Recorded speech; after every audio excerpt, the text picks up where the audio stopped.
Kuya Benjamin, ni Kuya Maya, at higit sa lahat si Pastor Manny at si Pastor Jono. Sa ating kapatid po si Bordato, talagang makapagkas sa ng buhay. Ating drummer, yung dalawang drummer natin. At ang ating mga YouTuber, kayo pong lahat na nandito, pinapasalamatan ko po ang Diyos sa pagkakas ninyo. This is the last message. Ito po yung last na message ko sa church. Salamat po sa oportunidad na ibinigay po ng Diyos na gawin ng Panginoon, makakauwi na po yung lingkod. Salamat po. At tayo po lahat ay tumayo. Basahin po natin sa 1 Samuel chapter 16 verse 1-14. Ayan. Babasahin po muna, tapos po kayo. Sinabi ng Panginoon kay Samuel, hanggang kailan mo iiyakan si Saul? Gayong itinakbil ko na siya sa pagiging hari sa Israel. Punuin mo ng langis ang iyong sungay at umayo ka at isusugo kita kay Jesse na taga Bethlehem sapagkat ako'y naglakan para sa aking sarili ng isang hari mula sa kanyang mga anak na lalaki. Kayo po? Sinabi ni Samuel,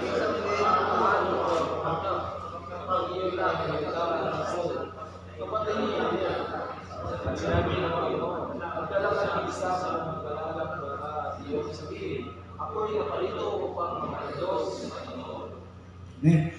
At anayahan si Jesse sa paghahandog at aking ituturo sa iyo kung ano ang iyong gagawin. Bubuhusan mo ng langis para sa akin, ang sa iyo'y aking sasabihin. Ginawa ni Samuel ang nakulos sa Panginoon at tumulos sa Panginoon. At aking ikatatayo ay maging sa Panginoon siya ay nagsisipag sa verse 5 po. At kanyang sinabi, may kapayapaan, ako'y naparito upang mag-andog sa Panginoon. Italaga ninyo ang inyong mga sarili at sumama kayo sa akin sa paghahandog. At itinalagan niya si Jesse at ang kanyang mga anak at inanyayahan sila sa paghahandog.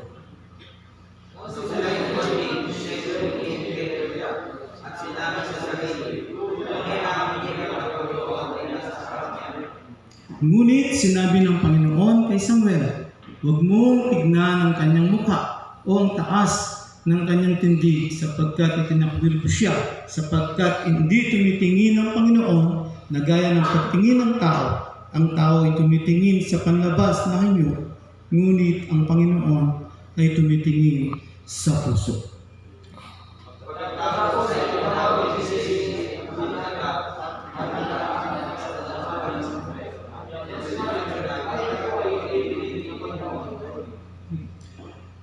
At pinaraan si Jesse sa Sama at kanyang sinabi, kahit ito'y hindi pinili ng Panginoon.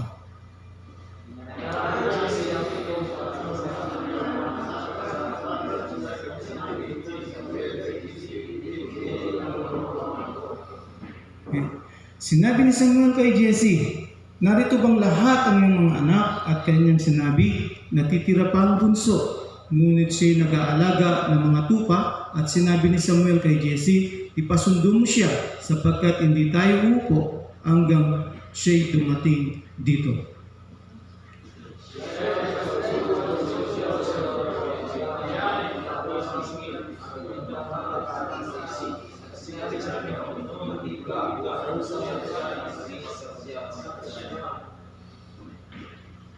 Tayo pong lahat.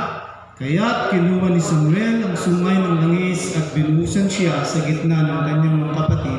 At ang Espiritu ng Panginoon ay dumating na may kapangyarihan kay David mula sa araw na iyon at tumindig si Samuel at pumunta sa Rama. Ngayon, ang Espiritu ng Panginoon ay umiwalay kay Saul at isang masamang espiritu mula sa Panginoon ang nagpahirap sa kanya. Tayo po'y manalangin. Dakilang Diyos na makapangyarihan sa lahat. Diyos po, na may gawa po ng langit at ang lupa. Maraming salamat po sa mensahe mo sa oras nito, Lord. Napakabuti mo po, napakadakila mo po. Pagpalain mo po yung mensahe, turuan mo po kami. Napakabuti mo, Panginoon. Ito lang po masasabi namin, Lord. Hawakan mo po ang aming buhay. Hanggang sa iyong muling pagparito, Panginoon. Lord, makasama ka po namin at makita ka namin ng mukhaan. Salamat po sa pangalan ni Jesus. Ang lahat po yung magsabi ng Amen. Praise God. Natatandaan ko po, nung nag-Bible study kami rito, ano po, yung sinabi ni Pastor Jong, no? Sabi ni Pastor Jong, kapag ika'y tinawag at pinili ng Panginoon, kailanman hindi siya nagkamali. Palakpakan natin ang Panginoon. Amen. Kasi, yung pinrits ng ating buting pastor, no? si Pastor Manny, no? Yung pinili ka ng Diyos, nasa sinapupunan ka pa lang. Yun po ay isang napakalaking pribilege. Bakit? Kasi po, salamat sa Diyos, kahit hindi ka anak ni Duterte, hindi ka anak ng mga milyonaryo. Amen? Hindi ka anak nila. Kasi may mga magagarang silang mga kotse, may magagarang silang mga eroplano, meron pa silang mga yate. Wala po yung lahat yan, mga kapatid. Bakit po? Sa uling panahon, ang sabi po ng Bible, tutupugin ng Diyos ang langit at ang lupa. Lahat po yan ay mawawasak. Wala po silang mangkin. Pero yung mga anak ng Diyos, sila po ang dapat kainggitan. Bakit? Kasi po kayo ay mga anak ng Diyos. Amen. Ng Diyos. Okay. Ang pag-aaralan po natin ngayon sa oras na ito, qualities that please God as a servant. Ano ba yung katangian? Ano po? Nakatangian. Bakit ang Diyos po ay nalulugot? Ano po? Sa isang lingkod. Alam niyo po, ang mag-anak ng Diyos sa panahon, is very hard. Na maghanap ang Diyos ng lingkod sa panahon po ng Old Testament. Could you imagine, kung ating makikita sa Genesis chapter 6, kung ating pong makikita roon, sa dami po ng mga tao, pero isa lamang pong pamilyang matuwid sa harapan ng Diyos. Ano po ang pangalan ng pamilyang matuwid? Sa Genesis chapter 6, Noah. Kaya, do you know, isa lang po, there are a lot of people, in the times of Noah, but only one family. Isang pamilya lamang po na nagbibigay ng please sa harapan po ng Panginoon. Hanggang sa nangaral po si Noah, binibigyan ng pagkakataon ng tao para maging lingkod siya ng Diyos. Pero anong ginawa po ng tao? He was rejected God. Kaya ang sabi po ng Diyos kay Noah, sabi niya, pumasok na kayo at ito ay palulubugin ko na sa tubig. At ano po ang nangyari? Pinalubog po niya ito at namatay pong lahat. At kung inyo po makikita ang Old Testament, kukunti lamang po ang naging hari, bibilang po sa daliri. Why? Bakit? Sapagkat po, ang pamantayan ng Panginoon ay napakataas. Is standard. Meron po bang makakatupad sa 10 utos? Nakukuha po ninyo kung bakit it's a very hard. Sapagkat ang Diyos po ay banal. Yung nga pong pumunta si Moises doon sa bundok, anong kanyang pinatanggal? Sabi niya, ubarin mo yan. Take off your shoes. Sabi po niya, di ba? Bago ka umarap ka sa akin, sapagkat ang kinalalagyan mo ay isang lugar na banal. So kapag kayo po ay pinili ng Panginoon, isang napakalaking privilege. Isang napakalaki po, igit pa po kayo sa presidente. Palakpakan po natin ang Panginoon. Opo, bakit? Ang presidente ay naglilingkod sa tao. Pero kayo ay naglilingkod. Saan po? Amen. Sa nag-iisang Diyos. Sa langit. Kaya kung ating pong mapapansin, mga kapatid, sa New Testament, bakit po nung dumating si Jesus, napakarami niyang tinawag na lingkod? Isa na dyan si Kuya Benji, isa na dyan si Kuya Maya, isa na dyan yung kapatid kong si Bordado, at saka po si Kuya Lawrence, si Kuya Jason, si Pastor Joe. Tinawag po kayo ng Panginoon, di po ba? Bakit? Pag tinawag niya si Pedro na gawin niyang lingkod, napakadali. Bakit po? Kasi noon po, ang Diyos hindi nananahan sa puso ng tao. Ang Diyos po, nananahan po saan? Sa templo. Amen? Nung panahon, kumakausap ang Diyos sa pamamagitan ng panaginip, sa pamamagitan ng mga hangin, sa pamamagitan ng tao, sa pamamagitan ng pangyayari. Pero ngayon, kinakausap pa ng Diyos, kahit anong oras mo siyang kausapin, nandyan ang kanyang salita. Napakahirap. Sa panahon na yon, ang mga salita ng Diyos. Dadaan ka muna ng taon bago magsalita ang Diyos. Pero ngayon, pagising mo pa lang, pwede mo na kausapin ng Panginoon, palakpakan mo ang Panginoon. Hallelujah. Noon, it's very hard, napakahirap. Di po ba? Pero tingnan niyo po ngayon, nung dumating si Jesus, ano po, hindi na po ganun napakahirap. Bakit? Kasi po noon sa Israel lang siya pumipili. Nung dumating ang Panginoon, wala na pong Israel ngayon. Wala nang Udyo, wala nang Skriba. Lahat po ay pantay-pantay. God will respect people. Amen? Even you are not Israel, even you are a Filipino, Saudi, whatever you tribe, God, equal. Could you imagine po, bakit po hindi na mahirap ngayon? Kasi kapag tinanggap mo si Jesus, hindi na po yung sarili mo ang nakikita ng Diyos. Sino po ang nakikita niya? Bakit hindi na po mahirap? Si Jesus na tinanggap mo sa iyong puso. Sa tuwing titignan ka ng Panginoon, hindi ka ang kanyang nakikita. Sinasabi ng Panginoon, this is my son. Amen. Amen. Bakit pinili ka kasi ng Panginoon? At ang Diyos, sabi nga po, kapag ang Diyos ang pumili sa iyo, hindi po siya nagkakamali. Una, number 1 po, praise God. Bakit po naging kalugod-lugod si Haring David sa Panginoon? Relationship with God is deep. Amen.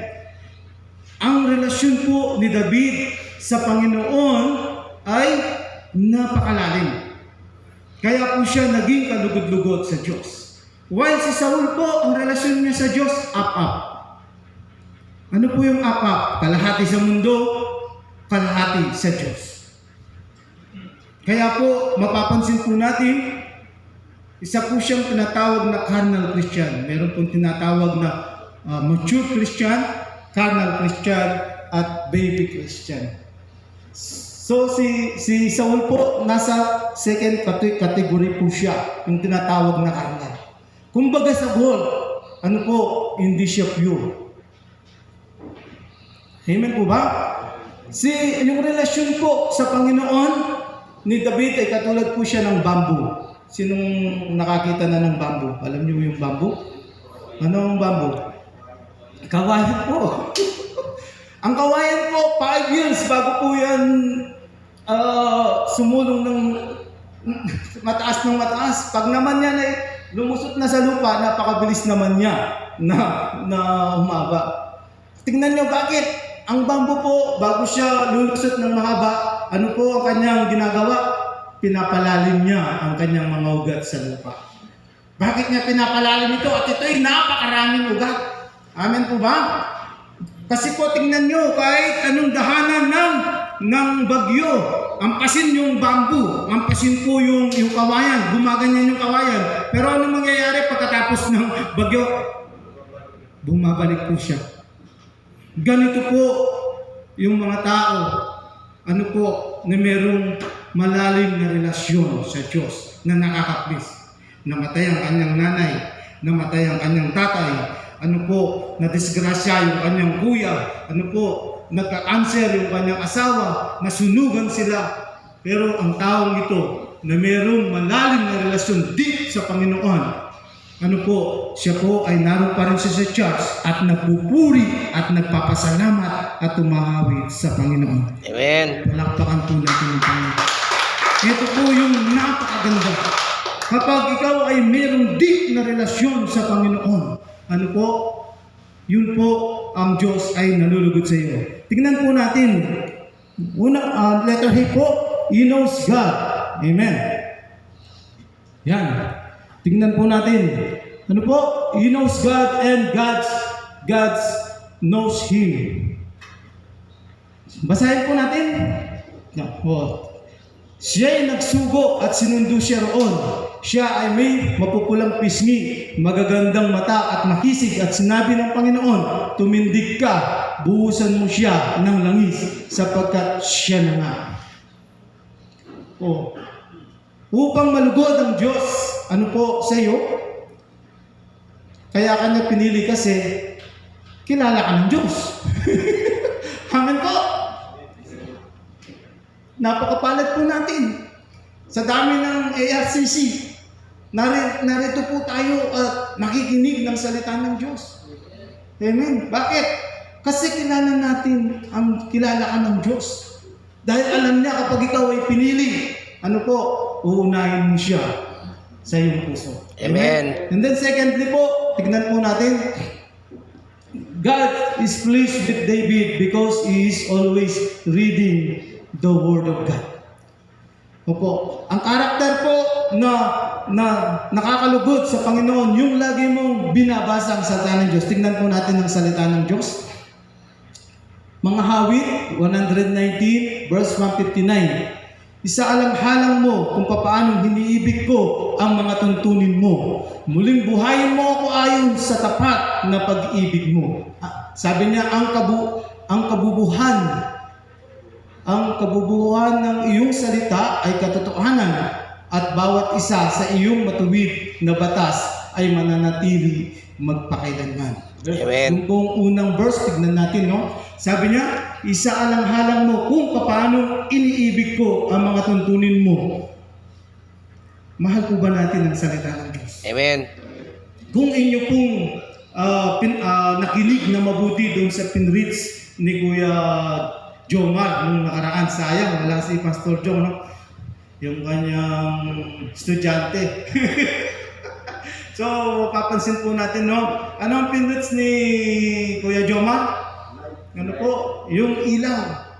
Alam niyo po, kapag ang isang tao ay laging nagbabasa ng salita ng Diyos, yan po yung nagkakaroon siya ng ilaw. At kapag ang ilaw na to nandoon ka, ano po, sa madilim na kwarto na isang taon mo nang hindi ginagamit, ano ang makikita mo doon sa kwarto kapag binuksan mo ang ilaw? Na isang taon mo nang hindi ginagamit. Pag makikita mo dyan, may ipis, may agyo, ano po, minsan may ganun po ba, di po ba? Kasi matagal na.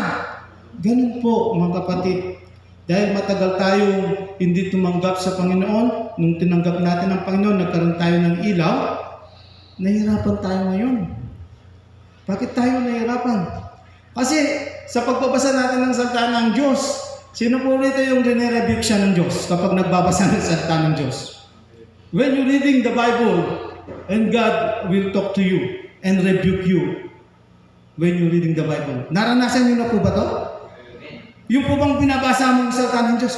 Naku po, ang dami ko palang nagawang kasalanan. Pag-inom pala ng sadikit, bawal. Naku po, pagtaya pala ng lottery. nung hindi ka po nakakalala sa Panginoon, gawain mo yun. Naku po, bawal palang manilip. Di po ba? Naku po, bawal palang magsinungaling, bawal palang maging matapobre. Nakukuha po natin. Abang tayo po ay lumalapit sa ilaw, nakikita natin ang ating sarili na napakarumi sa harapan ng Diyos. Yun po yung totoong lumalalim sa relasyon sa Diyos. Hindi niya nakikita na mas mataas siya sa kanyang kapatid. Tama po ba ako? Amen. Ang totoo pong lumalalim sa Panginoon, ano po, nakikita niya ang kanyang sarili na napakarumi. Hindi po siya mayabang. Ang totoong lumalalim sa Panginoon, isa lang po ang kanyang pinagmamalaki sa kanyang buhay. Walang iba kundi ang ating Diyos na buhay. Amen. Palakpakan po natin ang Panginoon. Amen. Yun po yung totoong lumalalim sa Panginoon. Makikita mo po sa kanya na nakikita niya ang kanyang sarili. Hindi niya kino-compare ang kanyang sarili sa iba. Ang sarili po niya ang nakikita niya na marumi siya sa harapan ng Diyos. Kaya lalo pa po siyang nagpapalinis, lalo pa po siyang gumagawa ng paraan para ang kanyang buhay mapalapit sa Diyos. Kaya nahihirapan po tayo. Why? Because kasi meron po tayong dating buhay. Meron po tayong dating buhay na nakasanayan natin. Ikaw ba, aso ka, tapos maging pusa ka. Napakahirap. Aw, aw, aw. Tapos naging meow, meow. Napakahirap. Sabi po ng 2 Corinthians 5:17, nung nakipag-isa tayo kay Kristo, merong paparating na bagong buhay. Ibig sabihin, tinitigil mo yung dating mga gawain mo. Kaya nga sabi ni Kuya Jomar doon sa kanyang preaching, ginagawa niyang master of life. Bakit? Kasi pinapasakop mo ang buhay mo sa Diyos. Lahat ng desisyon mo, binibigay mo sa Diyos. Your decision, you can trust God. Amen? Always trust God. Ano man mong desisyon mo, lagi mong sinasabi, Lord, tulungan mo po ako. Dati, ginagawa mo lahat ng ginagawa mo. Wala kang Diyos. Kung ano yung gusto mo, kung ano yung sabihin mo sa asawa mo, ganun na lang. Kung ano yung sabihin mo sa anak mo, ganun na lang. Ginagawa mo, pero nung tinanggap mo si Jesus, iba na. Naku, hindi pala gusto ng Panginoon nito na magalit ako sa asawa ko. Magtanim ako ng sama ng loob. Hindi pala ganito, nadudumayin ko yung asawa ko. Hindi pala ganito, na porket ako yung nagtatrabaho, ako na lang yung laging nasusunod. Hindi po ganun. Alam niyo ba, yung maging nanay, napakahirap. Buti pa po yung katulong. Buti pa po yung katulong, kapatid, may sahod. Pero yung asawa niyo, walang sahod.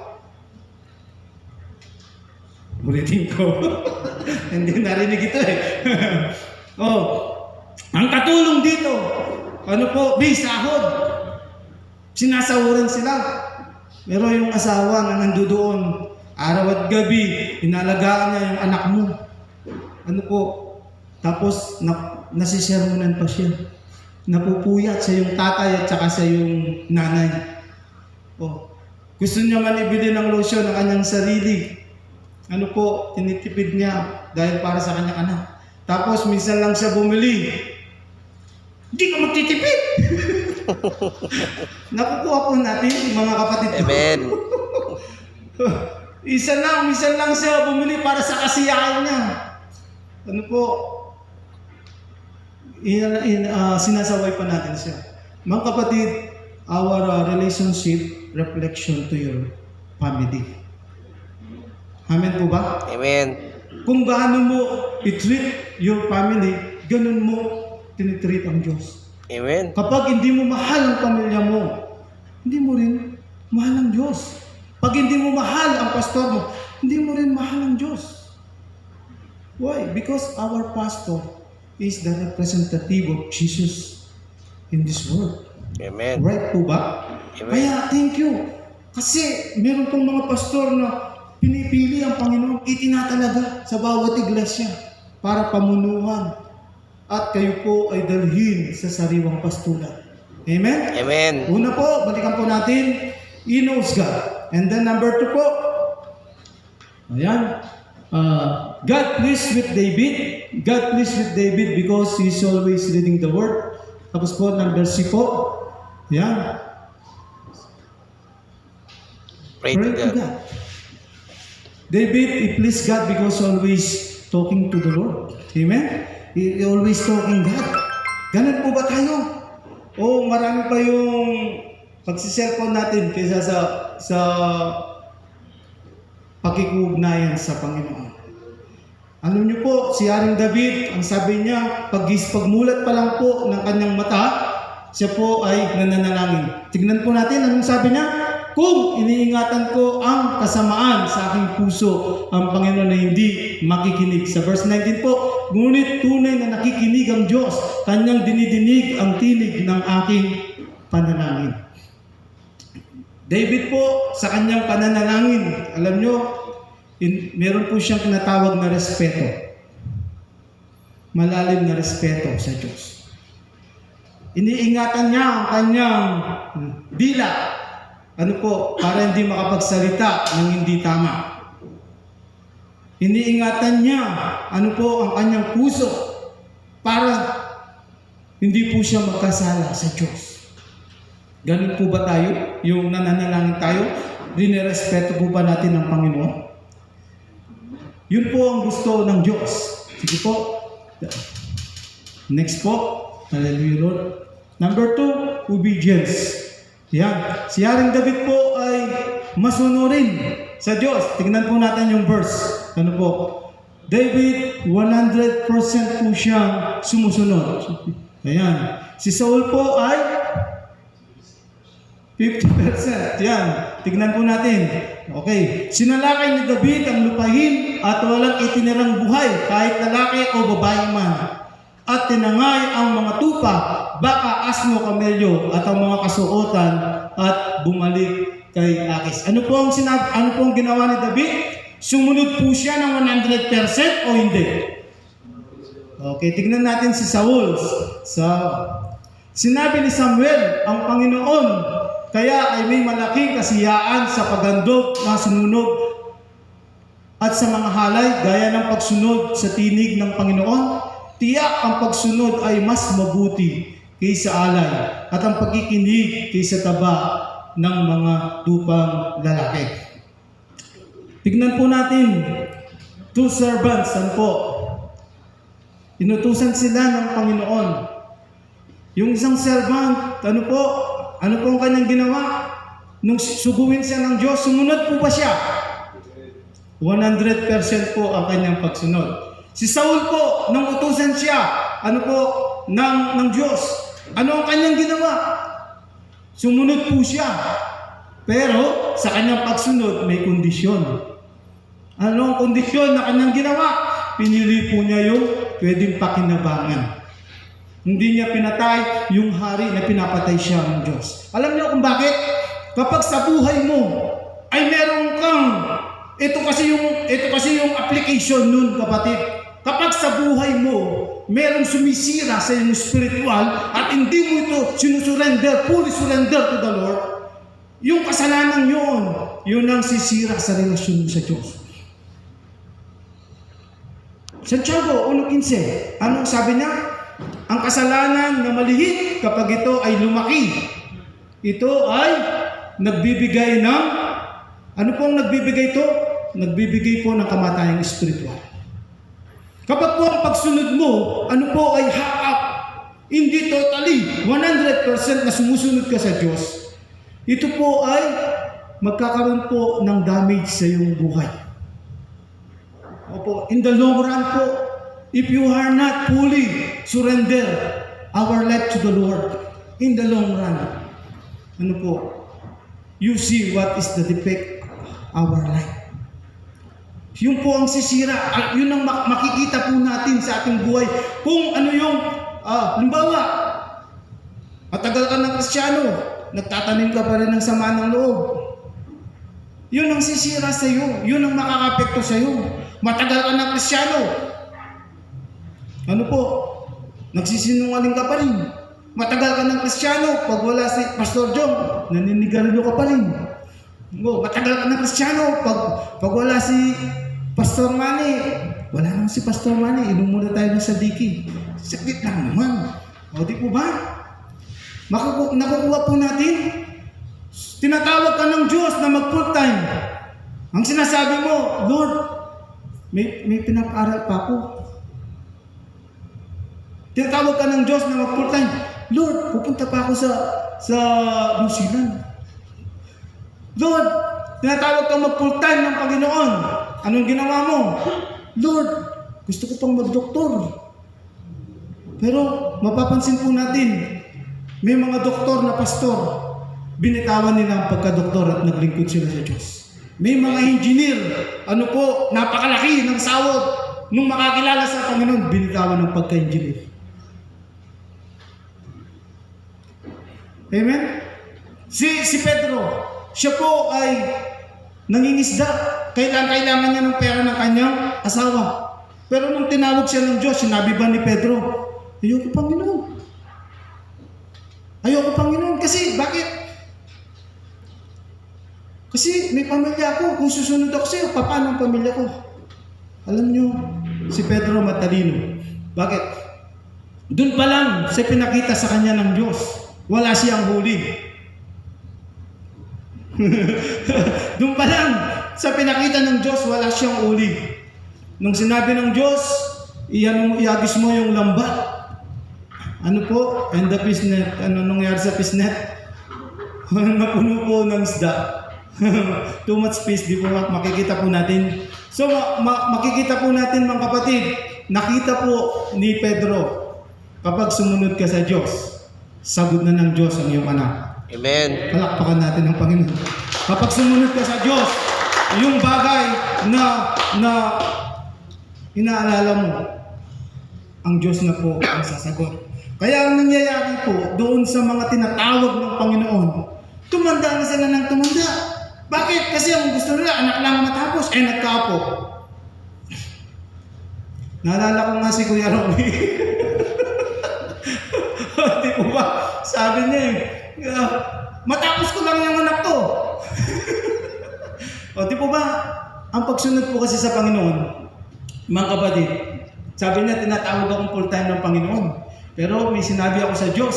Anong sinabi mo? Humingi ako ng kondisyon. Patapusin ko lang yung anak ko.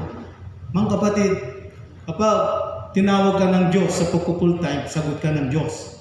Pero pag hindi ka tinawag ng Diyos sa pagpo-full time at nag-full time ka, meron kang problema. Ulitin ko po, pag hindi mo give ang pastor, magkakaroon ka ng problema sa church. Tama po ba ako? Pag hindi mo give ang mag-song leader, magkakaroon ka ng problema sa pag-awit. Ibig sabihin, kailangan mong alamin kung ano yung pinapagawa sa iyo ng Diyos. Amen. Kapag give mo, yung mag-Saudi at dito ka naglilingkod, masaya ang iyong puso. Amen. Meron kang peace of mind. Natutustusan mo ang pamilya mo, masaya ka. Bakit? Kasi kakilala mo ang tumawag sa iyo at kilala ka ng Diyos. Palakpakan natin ang Panginoon. Amen. Ang tinutukoy po natin dito, yung may gift na pagpupultay. Pero kung hindi naman pupultay ang iyong panawagan, sa Saudi ka tinawag o sa ibang bansa ka tinawag, kahit sa New Zealand, pwede mong paglingkuran ng Diyos. Amen. Bakit? Kasi ang tawag sa iyo, evangelism. Palakpakan natin. Amen. Hallelujah! Ano pa po? Tignan po natin mga kapatid. Kaya pag tinawag ka ng Diyos na full time, ang sagot mo lang sa Panginoon, Opo Lord, David, he gives God pleasure. Nagbibigay po siya ng kaluguran sa Panginoon. Sige po. Saul, he give pleasure of man. To man. Ano po? Mapapansin po natin, si Saul po ay nagbibigay siya ng kaluguran sa tao. Si David po, nagbibigay siya ng kaluguran sa Diyos. Hindi po tayo, pampapogi sa mga tao. Hindi po tao ang ating pinaglilingkuran. Hindi rin tao ang ating sinusunod. Tandaan niyo po, bilang servant of God, kung alam mo sa iyong puso, ang pinapagawa sa iyo ng taong bayan ay nakakasama sa harapan ng Diyos, hindi mo po yun dapat sundin. Tingnan natin sila Pedro, pinapatigil silang magpuri. Pinapatigil silang mag-share ng salita ng Diyos. Anong sabi ni Pedro? Sabi niya, mas gusto naming sundin ang Diyos kaysa sa tao. Amen po ba? Amen. Tayo po ay taga-please ng Panginoon, hindi taga-please ng tao. Amen. Kahit po masakit ang salita ng Diyos na dapat mong sabihin sa iyong kapatid, sabihin mo. Bakit? Kasi po yun ang magiging gamot para ang iyong kapatid ay hindi na po siya magpatuloy sa pagkakamali. Ngayon, sinabi mo na sa kanya, hindi pa rin siya nakinig. Dahil gusto mo lamang po siyang mapabuti, hindi siya nakinig. Pagkatapos pagtalikod niya, siya pa yung galit sa iyo, wala ka ng pananagutan. Bakit po? Kasi sinabi mo na yung pinapasabi sa iyo ng Diyos. Amen? Amen. Palakpakan po natin ng Panginoon. Amen. Kasi hindi tayo taga-please ng tao. Taga-please po tayo ng Diyos. Kung alam mo, yun ang pinapagawa ng Diyos, do it. Bakit? Gawin mo po yun. Kasi yun ang pinapagawa sa iyo ng Diyos, mga kapatid. So, mapapansin po natin, bakit nga po ba si David nakapagbibigay ng kaluguran sa Diyos? Kasi si David po always worship the Lord. Sino po rito yung laging nagpupuri, laging umakanta sa Diyos, laging niyang inahanap ang presensya ng Diyos? Alam niyo po kapag ang yung puso, ay nandoon yung ninanasan mo na laging magpuri at sumamba sa Panginoon. Mga kapatid, I tell you, ang Diyos po ang magbibless you. God will bless you if you are always worship, always praise the Lord. Even po ang ating kabuhayan ay pagpapalain ng Panginoon. Amen. Pag inuuna po nating sinasamba ang Diyos. Ano po? Sige po. Hallelujah. David is loyal to God. Yan. David loyal to God. While Saul, tignan po natin, si Saul po, loyal siya kay Satanas. Loyal siya sa tao. Opo. Mapapansin po natin, di po ba? Magkaiba po. Si David po ay loyal sa Diyos. Si Saul po, loyal sa tao. Kapag po kayo ay naging servant ng Panginoon, huwag po sa tao kayo magiging loyal. Tignan po natin yung mga politisyan na naging loyal. Marami pong mga loyal na namatay dahil lang sa politiko. Nakikipagsuntukan dahil sa politiko, gusto nilang manalo. Pero in the end, ano yung kanilang napala? Mapupunta ba sila sa langit? Wala pong kwenta yung kanilang pagkaloyal. Pero ang Diyos, na pinagtatanggol mo kapag inahapi ang Israel, ang Diyos na pinagtatanggol mo, tinataya mo ang buhay mo para sa Panginoon, loyal ka sa Diyos, mawala man ang buhay mo, makikita mong muli ang buhay mo kasama ang ating Panginoon. Amen. Palakpakan po natin ang Diyos. Hallelujah. Yun po yung napakaganda. Yung loyal ka sa Diyos. Iwanan ka man, sabi ni David, iwanan man ako ng aking magulang, ng aking mga kaibigan. Lahat man yan, iwanan ako. No matter, sabi niya. Walang problema. Bakit? Meron namang Diyos na pupulot sa akin. Amen. Yun ang napakahalaga, mga kapatid. Meron kang alam na Diyos na sinasandalan mo. Meron kang alam na Diyos dahil loyal ka sa Kanya. Tingnan po natin si Goliath. Naghahamon po siya. Di po ba? Loyal po siya. Loyal siya doon sa mga Pariseo. Kaya inaamon niya. Tignan natin si Haring Saul. Nung inaamon, lumaban ba siya? Lumaban ba yung mga kapatid ni Haring David? Bakit hindi sila pinili? Kaya magaling ang Diyos Bakit si David ang pinili? Kasi alam ni Lord, si David ang magtatayo ng karangalan ng Diyos. Amen. Ulitin ko. Si David po, kaya ang pinili siya, kasi siya yung magtatayo ng karangalan ng Diyos. Tayo po ay pinili ng Diyos sapagkat gusto ng Panginoon itayo niyo ang karangalan ng Diyos sa inyong pamilya. Amen. Amen po ba? Makita ng Diyos, sa pamilya mo na pinapangunahan mo. Anak, meron kayong devotion, kaya ako'y nagagalak sa buhay ni Kuya Lawrence. Meron silang oras, may time na meron po silang devotion with their family. Maglaan po kayo ng oras. Yung mga anak ninyo, kausapin ninyo. Kaya po ang nangyayari, mga OFW, wala silang panahon sa kanilang anak at asawa. Ang nangyayari po, napupunta kay kumpare. Totoo po ba ito o hindi? Wala po kasi silang panahon. May mga problema yung mga asawa nila, may mga problema yung anak nila. Wala silang panahon. Kaya pong nangyayari, sinasamantala ni kumpare na mag-usap. Ang nangyayari po, pag nag-usap, nagkakapalagayan sila ng loob, anong mangyayari? Kasalanan po kasi natin. Kaya ang gusto po ng Panginoon, kahit narito po kayo sa Saudi, magkaroon po kayo ng right relationship to your family. Amen? Magkaroon kayo ng time sa inyong pamilya, sa inyong anak. Kasi yun po yung tama. Kapag hindi po ninyo ito ginawa, mawawasak po ang ating mga pamilya.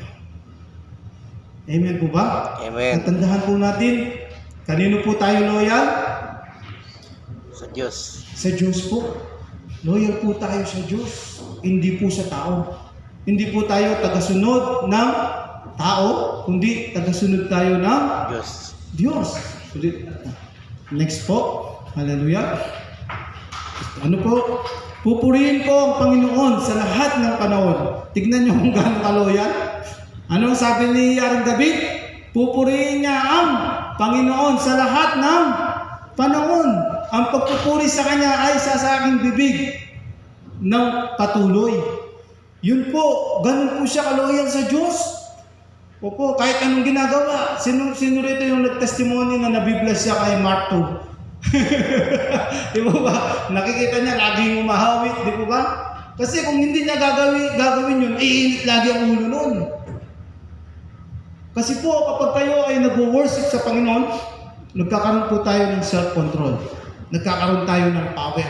Nagkakaroon tayo ng lakas. Diretso po, Kuya Lawrence. Hallelujah. Yan. Opo. Nagmamapuri sa Panginoon ang aking kaluluwa. Tingnan po natin kung gaano siya kaloyal sa Diyos. Siya po ay nagmamapuri. Ibig sabihin, sino po yung kanyang pinagmamalaki? Ayun. Ang Diyos po.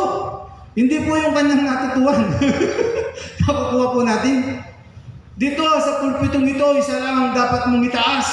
Ang Diyos lang, hindi po ang sarili. Sapagkat ang may hari po ng pulpitong ito, walang iba kundi ang Diyos. Amen. Okay. Pinagmamapuri niya ang Panginoon ng aking kaluluwa. Marinig nawa ng mapagpakumbaba at magsaya. Tignan po natin. Yun ang gusto po ng Panginoon, yung mapagpakumbaba. Matuto tayong magpakumbaba. Ang ipaghambog mo ang Panginoon. O kasama kong dakilain ninyo ang Panginoon at magkakasama nating itaas ang kanyang pangalan. Gaano po siya kaloyal? Nag-iikayat po siya na wala na po tayong ibang itataas. Wala na tayong ibang sasambahin. Wala po tayong ibang pupurihin. Kundi ang Diyos lang. Ganun po siya kaloyal. Paano kung tinatawag ka ng Diyos na mag-full time, tapos dumating sa iyo ang opportunity na mapunta ka ng Canada? Loyal ka ba sa Diyos? Kinausap ka na ang Panginoon, anak, gagamitin kita Lord, doon naman ako sa Canada, gagamitin mo rin naman ako. Di ko ba? Bakit? Ang Panginoon, nakikita niya kung ano mangyayari sa iyo sa Canada. Tama po ba ako? Kapag sadahan ka ng Panginoon, kasi siya yung nagpapastol sa iyo If God is your driver, no have accident. Kung ang Diyos ang nagmamaneho sa iyong buhay, may aksidente po bang mangyayari sa buhay mo? Wala. Makakarating ka po sa tamang layunin ng Panginoon. Amen. Palakpakan po natin ang Diyos. Hallelujah. Hayaan mo ang Diyos. Ano po ang magmamaneho sa iyong buhay? Hindi ang tao. Hindi yung ambisyon mo. Sabi ng Kawikaan 3:5-6, isangguni mo lahat. Trust in the Lord with all your heart and lean not with own understanding. Amen? Anong sabi niya? And I will direct you. I will direct your path. Ibig sabihin yung patutunguhan mo diretso. Pero ang ginawa mo, Lord, dito ang gusto ko Lord, dito yung gusto ko. Ang ginagawa ng Panginoon, iniikot ka ganyan. Napakahirap po. Huwag na po tayong magilayan sa Diyos. Huwag po tayong maging kambing. Amen. Pag hinila ka ng Panginoon, yes Lord, yes Lord, yes Lord. Amen po ba? Amen. Palakpakan na ng Diyos. Amen. Woo! Hallelujah. Yun po ang gusto ng Panginoon. Kapag may sinabi sa iyong Diyos, gawin mo. Huwag po kayong magdadahilan kung ano-ano. Basta ang Diyos ang nagsabi, titiyak po sa inyo, mapagpapala po kayo. Tignan mo si Aring David mula sa pinakamababang posisyon, pag-aalaga ng tuba. Tignan mo, napakahirap kaya. Hindi sinabi ni David, Lord, gagawin mo akong hari. Tignan niyo kapatid ha.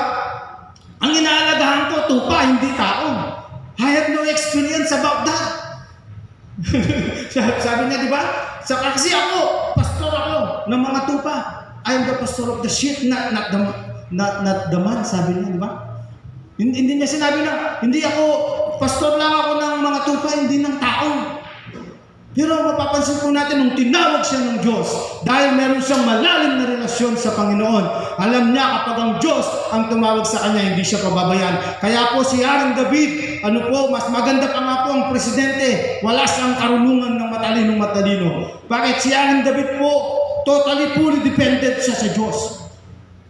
Amen? Sa bawat akbang niya, sa bawat gagawin niya, anong kanyang ginagawa? Dahil hindi siya umasa sa kanyang karunungan. Hindi siya umasa kasi laki siya doon sa hirap.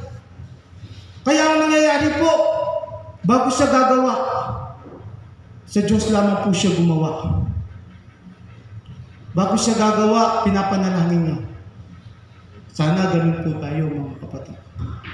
Bawat akbang po natin, bawat gawin po natin, salang-halang natin ng Diyos kung ito pa ay kalooban niya yung desisyon na to. Kasi kapag hindi kalooban ng Diyos ang desisyon na yan, magkakaroon ng distraction, magkakaroon ng kalungkutan, magkakaroon ng problema. Pero kapag kalooban ng Diyos ang desisyon mo, mapagpapala ka. Amen. Ibibless ka ng Diyos. Amen. Hindi ka pababayaan ng Diyos. Sasamahan ka ng Diyos. Kahit anong laban na meron ka, hindi ka iiwan ng Panginoon. Amen. Bakit? Kasi siya yung ino-honor mo, hindi ang tao. Amen. Narito po, sabi niya, o kasama kong dakilain ninyo ang Panginoon at magkasama nating itaas ang kanyang pangalan. See? Sabi niya, itataas ang kanyang pangalan. Ibig sabihin po, mga kapatid, meron pong tinatawag na unity. Sabihin po natin sa ating mga katabi, unity. Yan. Ang unity po, pag sinabing unity, kung ano yung sinabi ng pastor, pag sinabing dakilain at taas ang Panginoon, yun po. Yun po yung tinatawag na unity. Hindi po sumasalungat. Andyan pa po ba tayo? Amen. Amen po. Diretso po natin mga kapatid. Kasama kong dakilain ninyo ang Panginoon at sabi niya, hinahanap ko ang Panginoon at ako'y kanyang sinagot at iniligtas niya ako sa lahat ng aking mga takot. Mga kapatid, ano bang takot mo ngayon sa iyong buhay? May takot po ba kayo? Ano yung kinakatakot mo? Alam nyo, kapag kayo ay naging lingkod ng Panginoon, kailangan flexible po tayo. Sabihin natin sa katabi, flexible. Flexible. Yan. Ano po ba yung flexible na sinasabi ng Diyos? Kahit anong sitwasyon na meron ka, walang pagkain, may sakit, walang sakit. Amen. Kailangan nasa Diyos ka. Ang mga lingkod ng Panginoon, ano po, hindi puro saya. Ang mga lingkod ng Panginoon, hindi puro lungkot. Ang mga lingkod ng Panginoon, ano po, hindi puro ligaya. Hindi puro kasalatan. Ibig sabihin, ang buhay ng mga lingkod ng Panginoon, kagaya po ng cake. Iba't iba yung mga ingredients ng mga cake. Pero kapag pinagsama-sama mo yan, ano po, masarap po ang cake. Amen? Amen. Ibig sabihin, naranasan mo mapaya, naranasan mo nagmayabang ka, napaya ka, naranasan mo na humiyak kasi namatayan ka, naranasan mong magutom kasi wala kang makain. Lahat po yan, ano po, ay dadanasan natin. Hindi para ikaw, ano po, ay mabuhay, kundi para ikaw po ay tumibay. Amen. Yan po yung karanasan natin. Yan po kasi ang nagpapasarap. Kasi kung hindi mo naranasan, puro ka lang yaman ang naranasan mo. Paano ka pag naging mahirap ka? Pag nagkagera ka, ano nang mangyayari sa'yo? Di po ba? Pero kung madiskarte ka dahil naranasan mo yung hirap, ano po, nanghuli ka ng palaka, nanghuli ka ng, ng daga, o, di ba? Dahil sa naranasan mo, natutuhan mong maghanap buhay. Amen. Next po, hallelujah. He loved God. Yan. Last po, mahal po ang Diyos. Tingnan po natin paano niya minahal ang Diyos. Sinabi ni David kay Saul, huwag mong panghinayin ang puso ng sinuman dahil sa kanya. ang iyong lingkod ay hahayo at lalaban ang Pilisteo ito. Sinabi ni Saul kay David, hindi mo kayang labanan ang Pilisteo ito sapagkat ikaw ay kabataan pa at siya isang lalaking mandirigma mula pa sa kanyang pagkabata. Ayan. At sinabi ni Saul kay David, hindi mo kayang labanan ang Pilisteo ito sapagkat ikaw ay kabataan pa at siya isang lalaking mandirigma mula sa kanyang pagkabata. Magkaiba po sila ni Saul. Si Saul po, hindi niya mahal ang Diyos. Bakit? Tignan nyo, up lang yung pagmamahal niya sa Diyos. Ikaw ba, inahamak ang Diyos mo, hindi ka kikibo? Hindi ka gagawa ng paraan? Inahamak yung pananampalataya mo? Hindi mo ba ipagtatanggol ang pananampalataya mo? Example, yung tatay mo pinapatay. Anong gagawin mo? Tutunganga ka lang? Pinapatay yung nanay mo. Anong gagawin mo? Hindi mo ipagtatanggol? Tatanggol po natin. Si David po, ang ama niya ang Diyos. Nung inaamak po yung kanyang ama, anong kanyang ginawa? Di po ba? Dahil mahal po niya ang kanyang ama, siya po ang lumaban. Si Saul po, 50-50 ang kanyang pagmamahal sa Diyos. Mga kapatid, sabi po ng Panginoon, sa kanyang kautusan, mahalin mo ang Diyos ng buong puso, buong lakas. Amen? Ano pa po? At buong kaluluwa. Kapatid, mahalin natin ang Panginoon. Sige po, tayo pong lahat ay tumayo. Purihin natin ang Panginoon. Hallelujah. Sabi po ni Haring David, minamahal niya ang Diyos ng kanyang buong puso. Ang nais po niya ni Haring David, ano po, ay laging mamalagi sa bahay-sambahan ng Panginoon. Hallelujah, Jesus. Awitin po natin kay buti-buti mo, Panginoon. Hallelujah, Jesus. Sige po, buksan po natin ang ating mga bibig. Hallelujah. We worship your name, Lord. Ito po yung mga karakter na gusto po ng Panginoon upang siya po ay malugod sa ating mga buhay. Hallelujah, Lord Jesus. Worship your name, Lord. Buti-buti mo, Panginoon, sa lahat ng oras, sa lahat ng oras, sa bawat araw, Lord, sa bawat araw, ika'y laging tapat, ika'y laging tapat kung magmahal.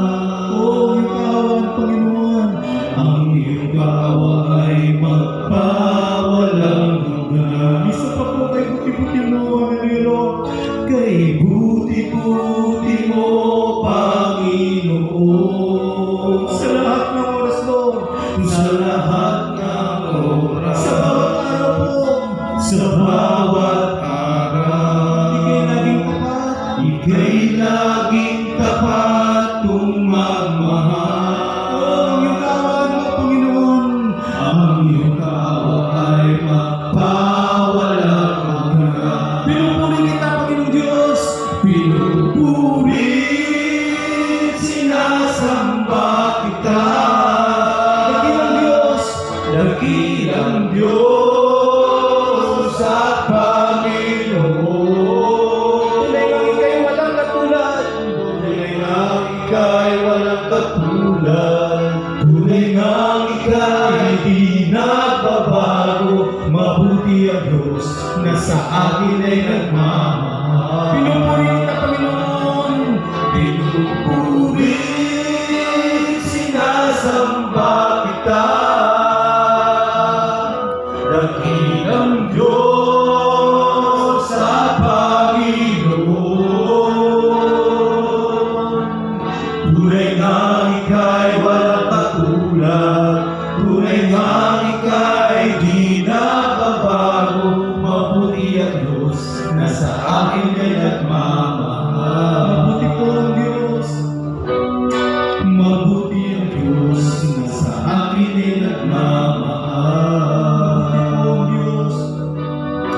Mabuti ang Diyos na sa akin ay nagmamahal. Taas po natin ang ating kamay sa Diyos. Hallelujah. Dakilang Diyos na makapangyarihan sa lahat. Maraming salamat po, Panginoon, sa buhay po ni Haring David. Lord, na kung saan po naging isang malaking halimbawa po siya kung paano siya naging malalim ang relasyon niya, paano kanya nakilala, Panginoon. Tunay nga, Lord, napakasarap po sa bawat buhay ng isang tao, Panginoon, kung kami po ay yung kakilala at kakilala ka namin, Panginoong Diyos. Salamat po sa pagtawag niyo po sa amin upang maglingkod sa inyong napakabuti mo pong Diyos, napakadakila mo pong Diyos. At sa oras na ito, Panginoon, nakikita mo po ang pangangailangan ng bawat isa sa amin. Lord, sa pangalan ni Jesus, tatagpuin mo po ang lahat ng kanilang pangangailangan. I-bless mo po sila, Panginoong Diyos, sa lahat po ng kanilang mga herya, ng kanilang buhay, maging po sa aming mga kailangan sa pangalan ni Jesus. Ano man pong mga bagay na nakapagbibigay ng hindi tama at kaluguran sa inyo, in the mighty name of Jesus, wasakin mo po ito sa aming mga buhay. At dalangin po namin sa pangalan ni Jesus, hallelujah Lord, by the power of the Holy Spirit, ang siya pong patuloy na kumatagpo at magbigay po ng lakas sa amin para mapagtagumpayan po namin. I-bless mo po kabuhayan ng aming mga kapatid sa kanila pong pagtatrabaho. Kayo po ang manguna, O Diyos. Salamat po sa pangalan ni Jesus, ang lahat po'y magsabi ng Amen.